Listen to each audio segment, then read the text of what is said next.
My name is Jim Hawkins, and this is the story of how I found a pirate's treasure. I lived with my parents at an inn near the sea. One stormy night, a rough-looking sailor named Billy Bones came to stay. He had a big sea chest, a scarred face, and always looked over his shoulder. He told me to watch for a man with one leg. Billy was hiding from something or someone. One day, a group of pirates showed up looking for him. The fear was too much for Billy. He collapsed and died. But before that, he gave me a key. I opened his chest and found an old treasure map, the secret location of Captain Flint's lost gold.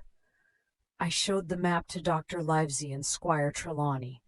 They believed it was real. We planned an expedition and hired a ship called the Hispaniola.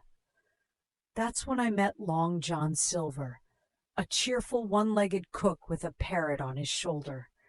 He seemed kind, but something about him didn't feel right. During the voyage, I overheard Silver talking with other crew members.